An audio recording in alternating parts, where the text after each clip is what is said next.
ఎన్నికలు సమీపిస్తున్న వేళ మళ్ళీ జగన్మోహన్ రెడ్డి గారు ఫేక్ ప్రచారాలతో ముందుకు వస్తున్నారు. అందరిని నమ్మించే ప్రయత్నం చేస్తున్నారు. మళ్ళీ మీ తెలుగుదేశం పార్టీ ఈ ఫేక్ అనే ఒక దాంట్లో ప్రజలు ఆ ట్రాప్లో పడిపోతే మళ్ళీ మీ పార్టీకి నెగిటివే కదా. సో ఏంటి మరి ఇప్పటికీ సరిగ్గా తిప్పుకొట్టట్లేదు ఈ ఫేక్ ప్రచారాలను అనేది ఒక బలమైన వాదన. మరి ఏమంటారు దీని గురించి మీరు? ఇప్పుడు వాళ్ళ క్యారెక్టరే అలాంటిదండి. ఇప్పుడు తెలుగుదేశం అనేది బాబు గారు డిసిప్లిన్తో నడిపించే పార్టీ. ఇది అంత తొందరగా మేము వాళ్ళు చేశారు కదా అని చెప్పి అట్లాంటి నీచం మాటకి బాబు గారు ఏ రోజు ఎంకరేజ్ చేయరు. ఆయన ఒక సిద్ధాంతం కలిగిన వ్యక్తి. అలాంటి ఆయన దగ్గర మేము అలాంటి వాళ్ళం మేమందరం వర్క్ని చేయటమే కానివ్వండి, పార్టీలో పనిచేయటమే కానివ్వండి, తెలుగుదేశంలో మేము ఉండటమే కానివ్వండి, అది మా అదృష్టంగా భావిస్తాం. అలాంటి వ్యక్తి దగ్గర పనిచేయటం, ఆయనకి ఇట్లాంటివి ఫేక్ న్యూస్లు ఇలాంటివి క్రియేట్ చేయటం, ఇంత చీప్గా బిహేవ్ చేయటం ఇట్లాంటివి ఆయనకి నచ్చవు. కానీ ఆయన ఒక యోగా సందర్భంగా ఒక యోగా డే ఆ రోజు యోగా ఆసనాల గురించి ఆయన చేస్తున్న పోస్టర్ని పెట్టి దాన్ని మాఫింగ్ చేసి దాన్ని అమిత్ షా గారి కాళ్ళకి పడ్డారు, నమస్కరించారని పెట్టడం అనేది హాస్యాస్పదం. అది మనం పబ్లిక్గా మనం జగన్ గారు ఎయిర్పోర్ట్లలో మోడీ గారి కాళ్ళ మీద అమిత్ షా గారి కాళ్ళ మీద ఎన్నిసార్లు పడ్డారండి? నువ్వు పడ్డావని అందరూ పడ్డారని అనుకోవటం తప్పు కదా. అదే ప్రజలను నమ్మించడం. బాబు గారు ఎలాంటి వ్యక్తి? నువ్వు ఈ రోజు రాజకీయాలకు వచ్చావు, నువ్వు పుట్టక ముందు నుంచి ఆయన రాజకీయాలు చేశారు. ఆయన ఎలాంటి వ్యక్తి అనేది ఈ జనరేషన్ నుంచి గత ఆయన ఏజ్ జనరేషన్ వాళ్ళ వరకు తెలుసు. బాబు గారు ఎంత హుందాగా నడుచుకుంటారు. ఆయన అవసరానికి కాళ్ళు పట్టుకునే రకం కాదు. అది లేకపోవటం మూలానే ఆయన ధైర్యంగా జైలుకు కూడా వెళ్ళారు. ఆయన సత్తా ఏంటో, ఆయనకి ప్రజల మీద ఎంత నమ్మకం ఉంది, ప్రజలు ఆయన ఎంత నమ్ముతున్నారు అనేది మనం ఆయన 2 నెలలు జైల్లో ఉన్నప్పుడు మనం ప్రపంచవ్యాప్తంగా చూసాం. అలాంటి వ్యక్తిని గురించి నువ్వు ఏది చేస్తే ప్రజలు నమ్మే అంత పిచ్చాళ్ళు ఏం కాదండి. ఇదంతా ప్రజలు చూస్తున్నారు.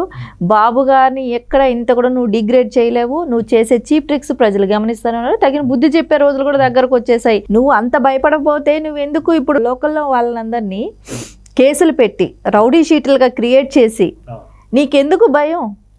నువ్వు భయపడుతున్నావు. బాబు గారికి భయపడి ఇలాంటి మాఫింగ్ ఫోటోలు చేసుకుంటూ క్యాడర్ని భయపెడుతూ వాళ్ళని కొట్టించడమా, చంపించడమా, వాళ్ళ మీద కేసులు పెట్టడమా, ఇలాంటివన్నీ చేస్తున్నావంటే నీకు భయం. బాబు గారు అంటే భయం, తెలుగుదేశం క్యాడర్ అంటే భయం. క్రమశిక్షణ కలిగిన పార్టీ కాబట్టి నిన్ను ఉపేక్షిస్తున్నారు. అదే నీలాగా తెగించిన వాళ్ళైతే రోడ్డుకు వస్తే మీరు ఒక్కళ్ళు కూడా మిగలరు. అది కరెక్ట్ కాదు. ప్రజలంతా గమనిస్తున్నారు. నీకు తగిన బుద్ధి చెప్పే రోజు అయితే దగ్గరలోనే ఉంది. అయితే లోకేష్ గారు కనపడినట్టు ఈ సర్వేల పేరుతో కూడా ఫేక్లు వస్తున్నాయి కదా. ఎంత పిచ్చాళ్ళు కాకపోతేనండి, లోకేష్ గారు రోజు ప్రజల్లోనే ఉంటున్నారు. రోజు ఏదో ఒక ప్రోగ్రాంలో ఆయన కనపడుతూనే ఉన్నారు. రోజు లక్షల మంది జనాల్లో ఆయన ప్రోగ్రామ్స్ చేస్తున్నారు. వేల మందిని కలుస్తున్నారు. ఆయన పారిపోవటం ఏంటండి?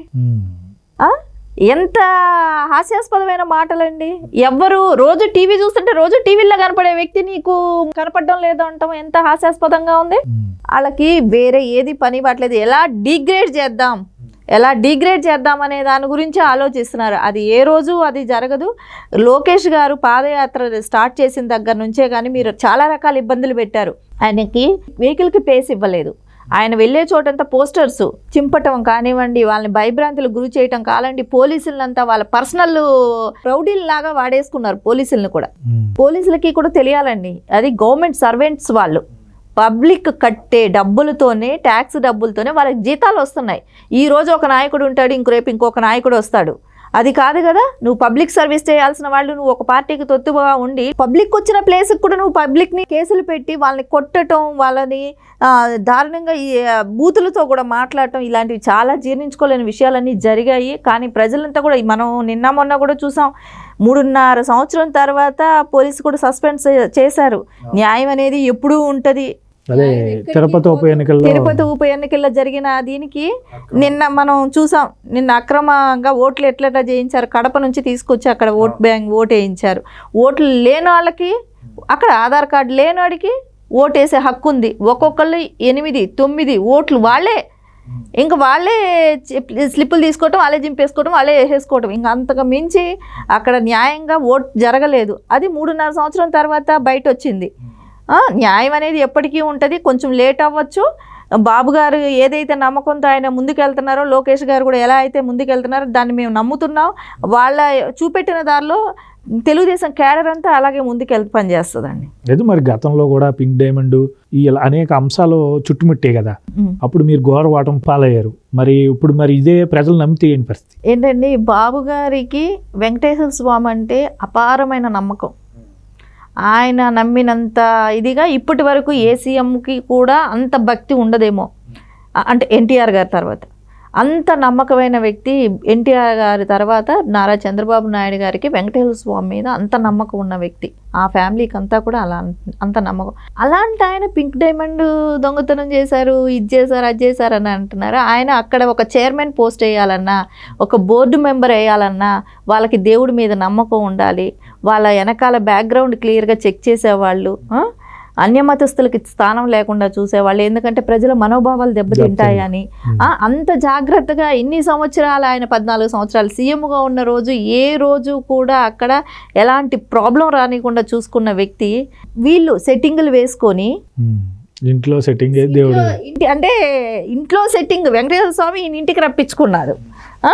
ఇంట్లో సెట్టింగ్ వేసుకొని వెనకాల విగ్రహం పెట్టుకొని 6 అడుగులు విగ్రహం పెట్టుకొని వీళ్ళు ముందు సోఫాలు వేసుకొని ఇలా కూర్చొని తీర్థం ఇస్తే టిష్యూలకి దుడిచేసి వీళ్ళ మాట్లాడేది. వీళ్ళు మాట్లాడతారా ఇవన్నీ?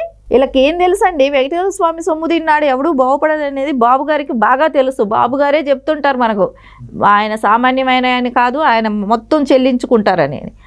అలాంటి భక్తుడు ఆయన బాబు గారు. అలాంటి వ్యక్తి మీద ఎలాంటి నింద? మీరే అన్నారు 7 కొండలు పోయి 4 కొండలు వస్తాయి, 3 కొండలు వస్తాయి అని అన్నారు. ఏమైంది వాళ్ళ నాన్నగారి పరిస్థితి? 7 కొండల వాటితో పెట్టుకుంటే అంత సామాన్యంగా ఉండదండి. అది బాబు గారికి ఆయన మటుకు అలాంటి పని చేయడం అనేది ప్రజలందరికీ కూడా తెలుసండి. వీళ్ళు ఇలాంటి ఇందులో ఎన్నైనా వేస్తారండి. వీళ్ళకి పని బాట ఏమైనా ఉందా? ఎప్పుడు అవతల మీద బురద చల్లటమే వీళ్ళ పని. అది చల్లితే ఎవడైనా 100లో ఒకడైనా వినకపోతాడు అనేది ఆశయమో, అది కూడా వినరు. ఎందుకంటే బాబు గారు 14 సంవత్సరాలు సీఎం, ఆయన ఇన్ని సంవత్సరాలు ఇది ప్రపంచం మొత్తం మెచ్చుకున్న నాయకుడు. ప్రపంచంలోనే అసలు అమెరికా బిల్ గేట్స్, క్లింటన్ లాంటి వాళ్ళని మెప్పించగలిగిన నాయకుడు. ఆయన మీద ఇలాంటి చెత్త పుకార్లు ఎవడు నమ్మడండి. ఇంతకంటే ఇంకా దారుణం ఏది ఉండదు. వీళ్ళు చేసే ఇట్లా చిన్న చిన్న కాంట్రవర్షియల్తో ఆయన ఏమీ చేయలేకపోయారు. మొన్న మనం చూసాం, జైలు పంపించారు. జైలు పంపించిన వాళ్ళు ఇప్పటి వరకు ఏం తెలియలేదు. అసలు ఎన్ని కోట్లు జరిగింది స్కామ్ అనేది కూడా చెప్పలేని పరిస్థితిలో గవర్నమెంట్ ఉందంటే ఇలాంటివి చేసేది. ఒక 14 సంవత్సరాలు సీఎం చేసిన వ్యక్తినే నువ్వు జైలుకి ఏ కారణం లేకుండా తీసుకెళ్ళావన్నప్పుడు ఇంకా సామాన్య ప్రజల పరిస్థితి ఇప్పుడు ఏముంది? అందరికీ రౌడీ షీటర్. అందరూ రౌడీ షీటర్లే అయితే, ప్రజలందరూ రౌడీ షీటర్లు అయితే, తెలుగుదేశం ఫాలోవర్స్ అందరూ రౌడీ షీటర్లు అయితే ఇంకా ప్రజలు ఎవరు? నువ్వు ఎవరిని పరిపాలించడానుకుంటున్నావు? ఎవరిని పరిపాలిస్తున్నావు? ఇది అంతా మనం గమనిస్తూనే ఉన్నారు. కానీ టైం వచ్చేసింది, దానికి తగ్గ బుద్ధి చెప్తారు. కానీ జగన్కి వాళ్ళ చెల్లి, వాళ్ళ కుటుంబమే నమ్మలేని పరిస్థితిలో ఉంది. సొంత బాబాయిని చంపావు, నువ్వు 5 ఏళ్ళు సీఎంగా ఉన్నావు, నువ్వు నీ బాబాయ్ చంపినాడిని నువ్వు ఇంతవరకు అరెస్ట్ చేయించలేకపోయిన వాడివి. నువ్వు ప్రజలకు ఏం చేస్తావు అనుకున్నావు? నీ చెల్లెళ్ళు రోడ్డును పడి మాకు నీ మూలాన థ్రెట్ ఉంది, జగన్మోహన్ రెడ్డి మూలాన, వాళ్ళ మనుషుల మూలాన మాకు థ్రెట్ ఉందని రోడ్డును పడి చెప్పుకుంటున్నారు. నువ్వు వాళ్ళకే సెక్యూరిటీ కల్పించలేకపోయావు. నువ్వేం సీఎం? నీ కుటుంబ సభ్యులకి నువ్వు సెక్యూరిటీ ఇవ్వలేకపోయినావు. నీ చెల్లెల్ని రోడ్డున మాట్లాడుతున్నావు. వైఎస్ఆర్ కూతురే అయ్యి ఉంటే, ఆ వైఎస్ఆర్ పుట్టుంటే అని మాట్లాడుతుంటే మాట్లాడిస్తున్నాడు, ఇతనే మాట్లాడిస్తున్నాడు. అలా మాట్లాడటం నీకేం అనిపించట్లేదా? అంటే నీ తల్లిని, నీ తండ్రిని మాట్లాడుతున్న మాటలు, ప్రజలతో నువ్వు మాట్లాడిస్తున్న మాటలు నీకు ఎలా అనిపిస్తుంది? నీకు మనసాక్షి లేదా? నీ చెల్లెల్ని అలా మాట్లాడుతుంటే కూడా నీ కుటుంబంలో వాళ్ళకే నువ్వు సెక్యూరిటీ కల్పించలేని వాడివి. నీ కుటుంబంలో వాళ్ళే నిన్ను చూసి భయపడుతుంటే, నీ ముందుకు రావటానికి భయపడుతుంటే, నిన్ను నోరెత్తి మాట్లాడటానికి భయపడుతుంటే, ఈరోజు నలుగురిలో వాళ్ళ ప్రాణ భయాన్ని కోసమే వాళ్ళు రోడ్డును పడి ఈరోజు చెప్పుకుంటున్నారు. లేకుండా ఉంటే వాళ్ళు ఏం చెప్పకుండా ఉన్నారంటే సేమ్ వివేకానంద రెడ్డి గారు లాగానే వీళ్ళకి కూడా గొడ్లపోట్లు వేసేసి వీళ్ళని ఎవరో చంపేశారు, అపోజిషన్ చంపేసిందని చెప్పి ఇచ్చేసేవాళ్ళు. వాళ్ళు చాలా తెలివిగా మేము ఇప్పుడే ప్రజలకు చెప్పుకుంటాం, మాకు జరిగేది ఏదో నష్టం, లేకుంటే మమ్మల్ని కూడా చంపేస్తాం అనే దానికోసం వాళ్ళు బయటకు వచ్చారు. బయటకు వచ్చి చెప్పుకుంటున్నారు వాళ్ళ బాధ. లేకుండా ఉంటే వాళ్ళని కూడా చంపేసేవాళ్ళండి.